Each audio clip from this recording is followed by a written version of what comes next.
സജ്ജനങ്ങളെ, നമുക്ക് ഇന്നത്തെ കഥ ഒരു അധ്യാത്മ രാമായണം എന്ന ഒരു കഥ. എന്താണതെന്ന് നമുക്ക് നോക്കാലോ. നമ്മുടെ അധ്യാത്മ രാമായണം അയക്കാൻ വഴിയില്ലാതായ.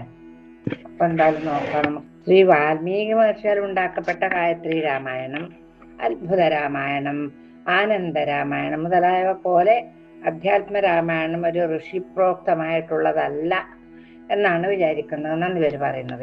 അധ്യാത്മ രാമായണത്തിന്റെ കവിതാരീതിയും മറ്റും കൊണ്ട് ഇത് മറ്റുള്ള രാമായണങ്ങളോട് വളരെ വ്യത്യാസപ്പെട്ട് ആണ് ഇരിക്കുന്നത്. ഏത് അധ്യാത്മ രാമായണം? അങ്ങനെയാണ് ഇവര് പറയുന്നത്. ഋഷിപ്രോക്തങ്ങളായിട്ടുള്ള രാമായണങ്ങളിൽ ശ്രീരാമൻ വിഷ്ണു ഭഗവാന്റെ ഒരു അവതാരമാണെന്ന് തന്നെയാണ് പറയുന്നത്. എങ്കിലും അദ്ദേഹത്തെ ഒരു നീതിമാനും ധീരോദാത്തനുമായ ഒരു രാജാവായിട്ടേ വെച്ചിട്ടുള്ളൂ. അധ്യാത്മ രാമായണ കർത്താവാണെങ്കിലോ ശ്രീരാമൻ ഒരു ഈശ്വരനായിട്ട് തന്നെയാണ് വർണ്ണിച്ച് കഥ വിസ്തരിക്കുന്നത്, അല്ലേ? അത് നമുക്കറിയാം. ഈ വ്യത്യാസങ്ങളെ കൊണ്ട് അധ്യാത്മ രാമായണം ഋഷിപ്രോക്തമല്ലെന്നുള്ള വാദം വാസ്തവം തന്നെ ആവാം. എന്നാൽ ഈ ഗ്രന്ഥം ഉണ്ടാക്കിയതിനെ കുറിച്ച് എന്താണ് പറയുന്നതെന്നോ പഴമക്കാരെ പറഞ്ഞുതരാം. വിഷ്ണുഭക്തനായ ഒരു ബ്രാഹ്മണനാണ് രാമായണം ഉണ്ടാക്കിയതത്രേ. തന്റെ രാമായണത്തിൽ മറ്റുള്ള രാമായണങ്ങളെക്കാൾ ഭക്തിരസമുള്ളതിനാൽ ഇതിനെ ജനങ്ങൾ അധികം ആദരിക്കുകയും തന്നിമിത്തം തന്നെ ഇതിനധികം പ്രചാരം വരികയും ചെയ്യുമെന്നാണ് അദ്ദേഹം ആദ്യം വിചാരിച്ചിരുന്നത്.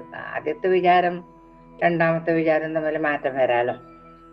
പക്ഷെ ഗ്രന്ഥം തീർന്നപ്പോൾ ഉണ്ടായ അനുഭവം വളരെ വളരെ വളരെ വ്യത്യാസപ്പെട്ടതായിരുന്നു കേട്ടോ. തന്റെ ഗ്രന്ഥം ഒന്ന് നോക്കണമെന്നും പറഞ്ഞ് പല യോഗ്യന്മാരെയും അദ്ദേഹം സമീപിച്ചു. പക്ഷേ ആരും അതിന് ലേശം പോലും ആദരിച്ചതുമില്ല, പാവം. എന്ന് മാത്രമല്ല, ഋഷിപ്രോക്തങ്ങളായിട്ടുള്ള പല രാമായണങ്ങളുള്ളപ്പോൾ എന്തിനാണ് ഈ വിഡ്ഢിയാൻ ഇതിനായി പുറപ്പെട്ടത്? അത്ഭുതം തന്നെ, ആരെങ്കിലും നോക്കുമോ എന്ന് മറ്റും പറഞ്ഞ് ചിലർ പരിഹസിക്കാനും തുടങ്ങി. ഗ്രന്ഥത്തെ ആരും സ്വീകരിച്ചില്ലെന്ന് മാത്രമല്ല, കുറച്ചു ദിവസം കഴിഞ്ഞപ്പോഴേക്കും ജനങ്ങളുടെ പരിഹാസം അദ്ദേഹത്തിന് സഹിക്കവയ്യാതെ ആയി തീരുകയും അദ്ദേഹം സ്വദേശം വിട്ടു പോവുകയും ചെയ്തു.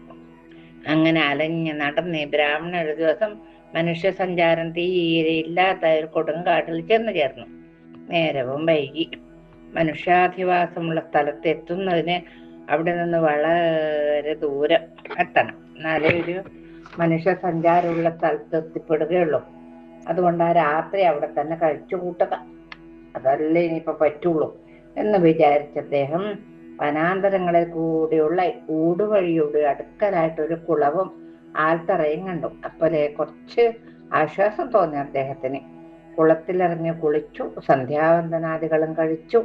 ആൽത്തറയിൽ തന്റെ രാമായണ ഗ്രന്ഥവും തലക്ക് വെച്ച് കിടന്നു. ഗംഭീരായി തലയണയാക്കിയത്. വിശപ്പും ദാഹവും വഴി നടന്നിട്ടുള്ള ക്ഷീണവും എല്ലാം കൂടി കിടന്ന ഉടനെ അദ്ദേഹം ഉറങ്ങി തുടങ്ങുകയും ചെയ്തു. ഉറങ്ങി.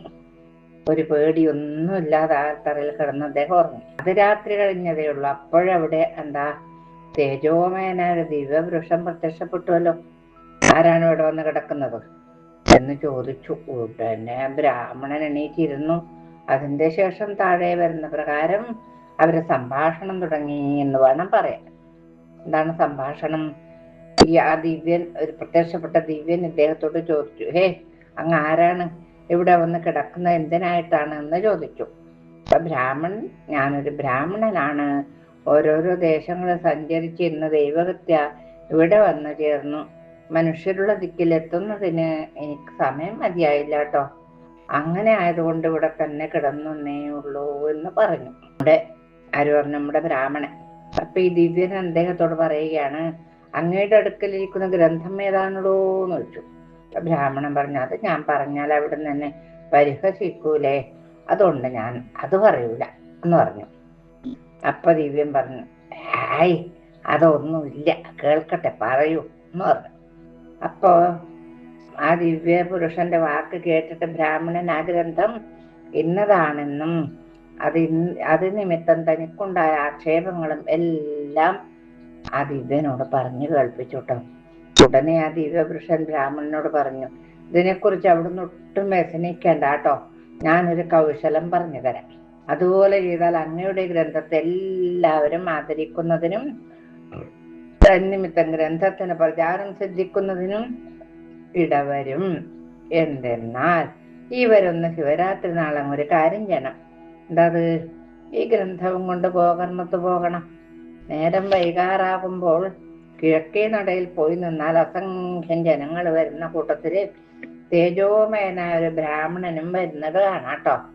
അദ്ദേഹത്തിന്റെ പിന്നാലെ 4 പട്ടികളും ഉണ്ടായിരിക്കും.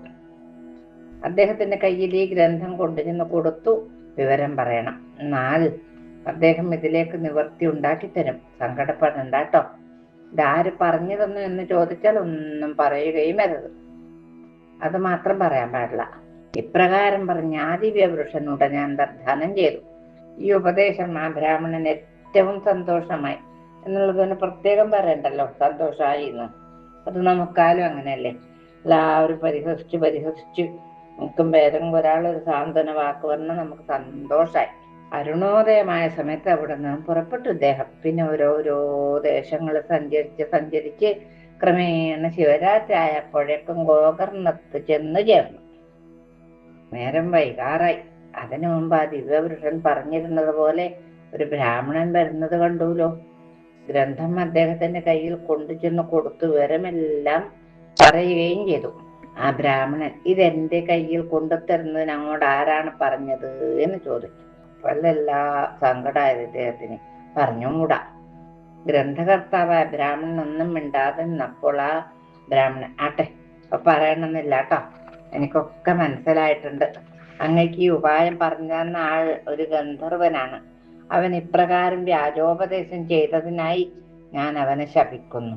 അവനൊരു ശൂദ്രനായ ഭൂമിയെങ്കിൽ ജനിക്കാൻ സംഗതി വരട്ടെ. ഉണ്ടോ?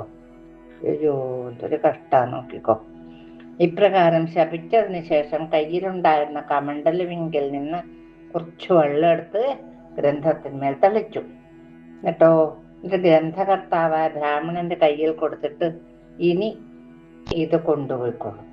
അങ്ങയുടെ മനസ്താപം തീരുന്നതിനും ഈ ഗ്രന്ഥം നിമിത്തം അങ്ങേക്ക് വളരെ ബഹുമാനം ഉണ്ടാകുന്നതിനും സംഗതിയാകും. പറഞ്ഞു കൊടുത്താളെ ശപിക്കുകയും ചെയ്തു, ഇദ്ദേഹത്തെ അനുഗ്രഹിക്കുകയും ചെയ്തു എന്ന് പറഞ്ഞ ക്ഷേത്രത്തിലേക്ക് കടന്നു പോവുകയും ചെയ്തു ആ ദിവ്യ പുരുഷൻ. അതിന്റെ ശേഷം അധ്യാത്മരാമായണത്തെ എല്ലാവരും ആദരിച്ച് പാരായണത്തിന് ഉപയോഗപ്പെടുത്തി തുടങ്ങുകയും ചെയ്തു. ഋഷിപ്രോക്തങ്ങളായ രാമായണങ്ങളെക്കാൾ അതിന് പ്രചാരം സിദ്ധിക്കുകയും ചെയ്തു. അധ്യാത്മരാമായണ കർത്താവായ ബ്രാഹ്മണന് ആ ഉപായം പറഞ്ഞുകൊടുത്ത ഗന്ധർവനാണ് പിന്നെ ശൂദ്രനായ ഭൂമിയിൽ തുഞ്ചത്തെഴുത്തച്ഛൻ എന്നുള്ള നാമധേയത്തോടുകൂടി അവതരിച്ചത് അത്രേ. ആ ഗന്ധർവനാണ് എഴുത്തച്ഛനായി അവതരിച്ചതെന്ന്. എഴുത്തച്ഛൻ അധ്യാത്മരാമായണത്തോട് മറ്റുള്ള രാമായണത്തോടുള്ളതിലധികം പ്രതിപത്തി ഉണ്ടാകുന്നതിനും തന്റെ കിളിപ്പാട്ട് തർജ്ജമയ്ക്ക് ഈ മൂലത്തെ സ്വീകരിക്കുന്നതിനുമുള്ള കാരണവും മേൽപ്പറഞ്ഞ പ്രകാരം അദ്ദേഹത്തിന് അതിനോടുള്ള പൂർവ്വ സംബന്ധമാകുന്നു. മുജ്ജന്മത്തിൽ അതിനോടുള്ള ഒരു ബന്ധം ഉണ്ടായിട്ടുണ്ടല്ലോ, അതുകൊണ്ടാണെന്ന് പറയപ്പെടുന്നു. ഗോകർണത്ത് ശിവരാത്രി നാൾ 4 പട്ടികളോടുകൂടി വന്ന ആ ബ്രാഹ്മണൻ ആരാണെന്നോ? സാക്ഷാൽ വേദവ്യാസ മഹർഷിയായിരുന്നു അത്രേ. ആ 4 പട്ടികൾ 4 വേദങ്ങളായിരുന്നു അത്രേ. അധ്യാത്മരാമായണം മൂലം ഉണ്ടാക്കിയത് സാക്ഷാൽ വരരുചിയാണെന്ന് ചിലർ പറയുന്നുണ്ട്. അങ്ങനെയൊക്കെ പറയുന്നുണ്ട്, ഓരോരാൾ ഓരോന്ന് പറയുന്നുണ്ട്. അപ്പൊ നമുക്കെന്ത് ചെയ്യാ? ഈ വരരുചിയുടെ കഥ തന്നെ നമുക്ക് നാളെ പറയാം. ഇന്നിപ്പം ഈ രാമായണം പറഞ്ഞ് ആ ദേവീപാദങ്ങളില് ഭഗവാൻ പാദങ്ങളിലും സമർപ്പിക്കാല്ലേ. മറ്റൊരു വലിയ കഥയാണ്, പറയപറ്റ പന്തിരുകുല. അതാണ് നമുക്ക് നാളെ മുതൽ കുറച്ച് ദിവസം തന്നെ ആ ഒരു കഥ പറയാനുണ്ടാവും. അത്രയും വലിയ കഥയാണത്. ഇന്നത്തെ ഭാഗം ഭഗവത്പാദങ്ങൾ സമർപ്പിച്ച് കായേന വാച മനസേന്ദ്രിയർവാ ബുദ്ധ്യാത്മനാ വാ പ്രകൃതി സ്വഭാവാ കരോമി യദ്യൽ സകലം പരസ്മൈ നാരായണായേതി സമർപ്പയാമി. ശ്രീ ഗുരുവായൂരപ്പാ ശരണം.